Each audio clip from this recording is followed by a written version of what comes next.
देखो, हम लोग आज पढ़ रहे हैं क्या चीज, स्पॉन्टेनियस एक्सफोलिएशन। आप बताए थे स्पॉन्टेनियस एक्सफोलिएशन में मतलब सेल्स जो होगा वो क्या होगा, खुद व खुद शेड करेगा। ठीक है, शेड करेगा मतलब गिरेगा नहीं, तो क्या करेगा, हम लोग रिमूव करेंगे। ठीक है, स्क्रैप कर कर। अब उसमें बहुत सारा बताए थे कि बहुत सारा सैंपल हम लोग लेकर स्टडी कर सकते हैं। जैसे यूरिन बताए थे, ठीक है, ब्रोंकियो एल्वियोलर लवाज बताए थे, स्पुटम बताए थे। ठीक है, इस तरह से। तो अब क्या करेंगे, एक एक सैंपल को उठाएंगे, उसका सैंपल कैसे लेते हैं, ठीक है, माइक्रोस्कोपी में क्या दिखेगा और किसके लिए परफॉर्म करते हैं, मतलब क्यों। ठीक है, ये सिर्फ पढ़ते चलना है। अब स्पॉन्टेनियस एक्सफोलिएशन में देखो सब ये सब बताए थे। ठीक है, नॉन गायनेकोलॉजिकल साइटोलॉजी भी इसको बोला जाता है। ठीक है, क्या इसमें क्या होता है कि जैसे जो भी बॉडी फ्लूइड्स है, ठीक है, निकलेगा अपने शरीर से, जैसे मानो कि स्पुटम निकल रहा है, तो वो जहाँ से स्टार्ट होता है, ठीक है ना, स्पुटम जहाँ से निकलना स्टार्ट हो रहा है और बाहर तक, उसके पाथ में जो भी लेयर आ रहा है, ठीक है, जो भी पार्ट्स, बॉडी पार्ट्स लाइनिंग आ रहा है, ठीक है, वो सब क्या होगा, जो भी सेल वहाँ का सेट होगा वो क्या होगा, उसमें आ सकता है। जैसे यूरिन है, तो यूरिन क्या होगा, मानो किडनी में बना, किडनी के बाद जितना ही पाथवे है उसका रास्ता है, ठीक है, तो वो सब क्या होगा, वहाँ से अगर सेल शेड करेगा तो क्या होगा, सब यूरिन में मिल जाएगा। ठीक है, तो मानो कि वो सब लेयर को पढ़ना है, हमको स्टडी करना है कि उसमें कैंसर नहीं है या और सब भी कुछ, ठीक है, इन्फ्लामेशन, ठीक है, इन्फेक्शन नहीं है, तो क्या करेंगे, यूरिन को ही ले लेंगे। क्यों, क्योंकि अगर कोई भी सेल आएगा तो क्या होगा, यूरिन में सस्पेंड रहेगा, मतलब यूरिन में ही रहेगा।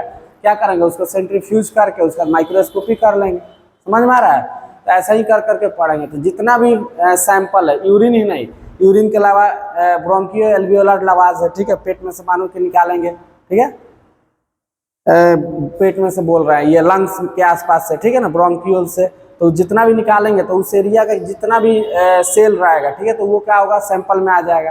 ठीक है, ऐसे कर करके क्या होगा, सबका हम लोग पढ़ेंगे। तो वहीं लिख रहा है कि नॉन गायनेकोलॉजिकल साइटोलॉजी है, जिसमें क्या होता है कि जो भी सैंपल कलेक्ट करेंगे तो उसमें क्या होगा, जो भी सेल के बारे में पढ़ना वो क्या होगा, उसमें ऑलरेडी सस्पेंडेड रहेगा। ठीक है, अगर इन्फेक्शन रहेगा तो, और नहीं तो ऐसे क्या होता है कि नॉर्मल सेल भी शेड करता है। जैसे हम लोग यूरिन एग्जामिनेशन पढ़े, फिजिकल केमिकल माइक्रोस्कोपी, ठीक है, तो फिजिकल में तो जो भी वॉल्यूम, कलर, अपीयरेंस, ये सब था, ऑर्डर सब देख लिए थे, ठीक है, पीएच वगैरह, केमिकल पढ़ लिए थे। और माइक्रोस्कोपी जब पढ़े थे तो उसमें हम लोग पढ़े थे कि सबसे पहले इपिथेलियल सेल, ठीक है, 1 से 2, ठीक है ना, मतलब या तो नहीं होगा, नहीं तो मैक्सिमम 1 से 2 रहेगा पर हाई पावर फील्ड, पढ़े थे।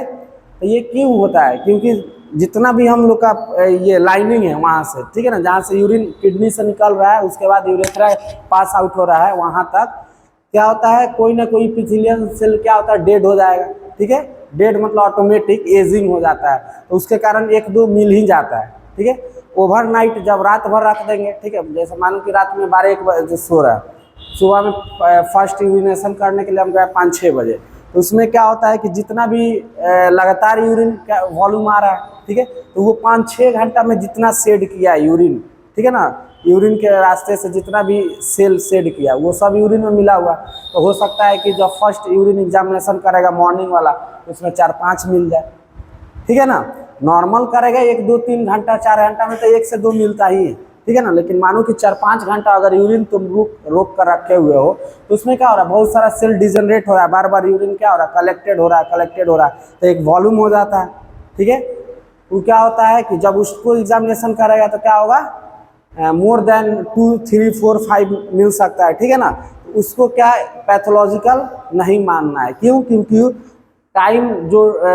टाइम बहुत ज़्यादा लगा है उसको स्टोर होने में। ठीक है, 5-6 घंटा, तो 5-6 घंटा में बहुत सारा इपिथेलियल सेल भी तो डिजनरेट करेगा, तो इसलिए क्या होता है, मॉर्निंग सैंपल को इसमें नहीं लिया जाता है।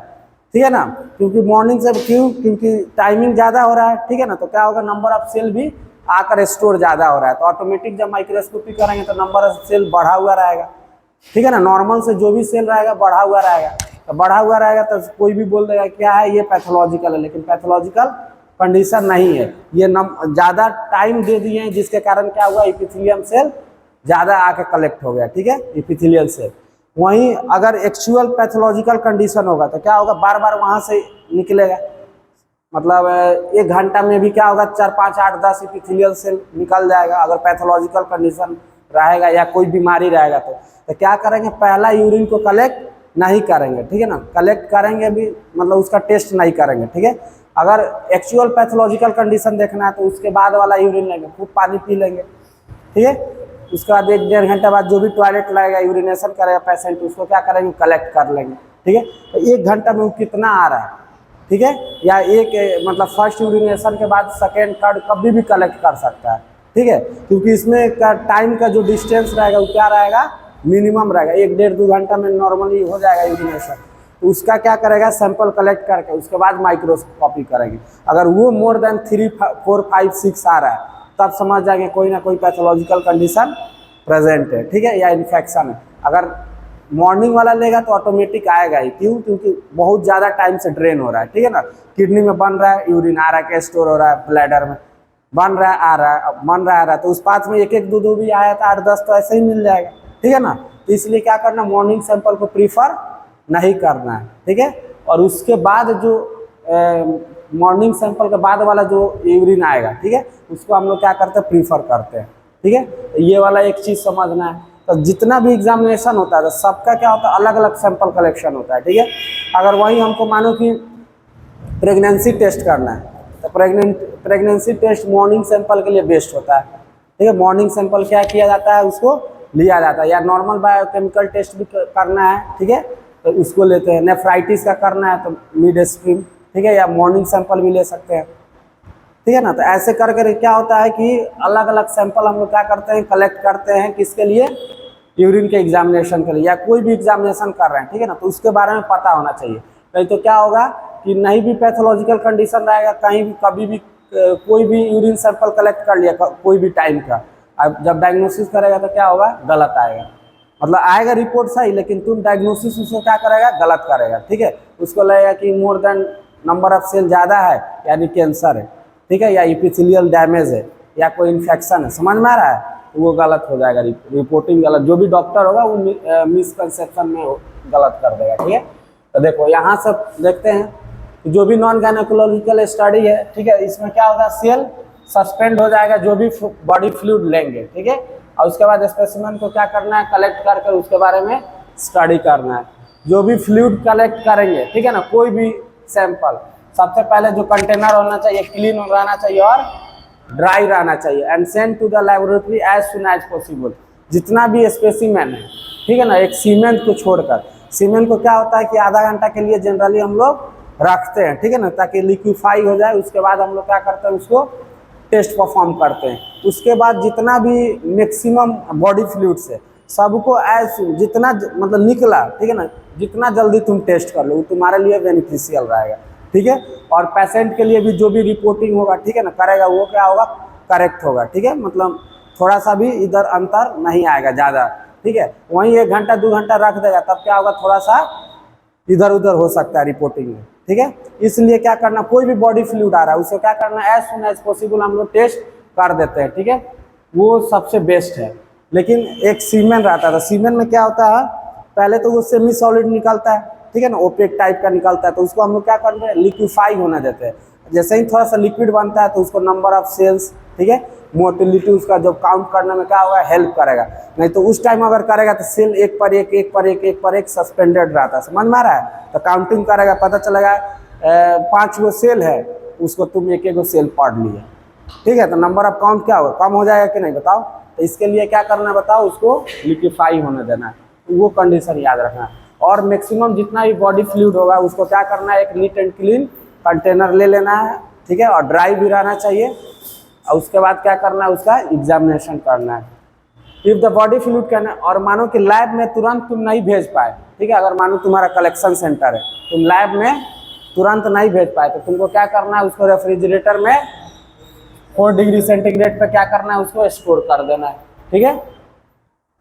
When the body fluids are sent to the lab such point, अब देखो जब भी तुम लैब में भेज रहे हो, ठीक है, या मानो कि एक बढ़िया वेल सेटअप लैब है, तब तो तुम सैंपल कलेक्शन वहीं पर कर लेगा।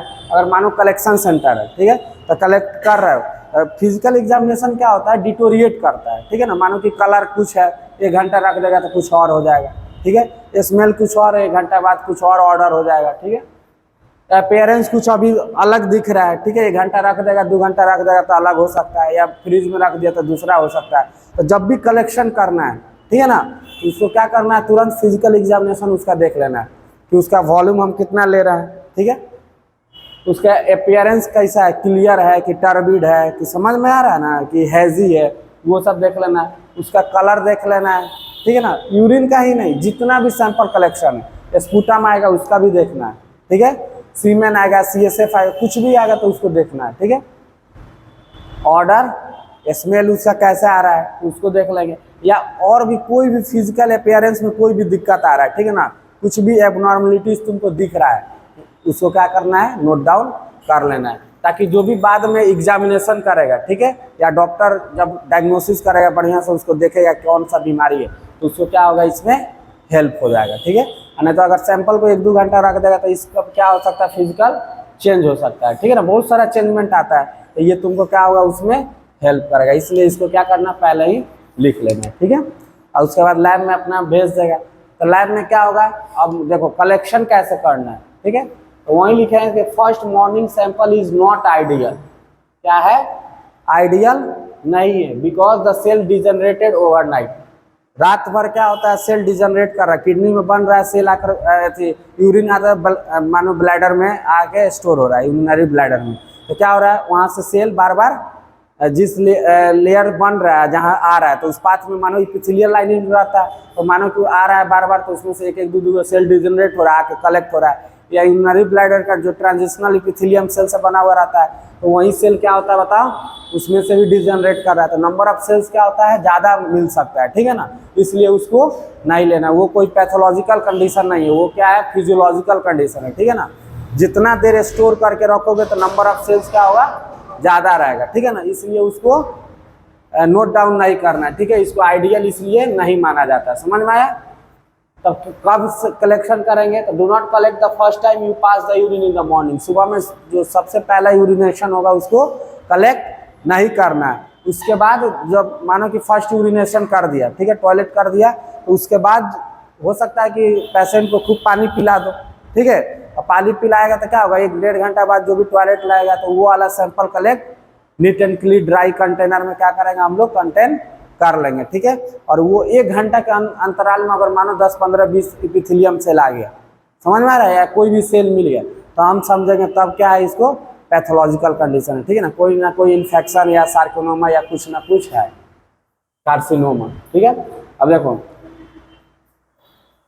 फर्स्ट टाइम जो यूरिन पास करेंगे उसको कलेक्ट नहीं करना है, क्या करना है उसके बाद, ठीक है ना, पेशेंट को क्या करना है, जो भी फ्लूइड इनटेक है, ठीक है ना, पानी वानी उसको पिला देना है over the next few hour, कुछ घंटे के लिए, और उसके बाद क्या करना है, उसका यूरिन का कलेक्शन कर लेना है। और यूरिन का कलेक्शन जानते करते हो किस में, इस टाइप का आता है, ठीक है, प्लास्टिक कंटेनर आता है, ठीक है, उसी में क्या करते हैं हम लोग कलेक्ट कर लेंगे।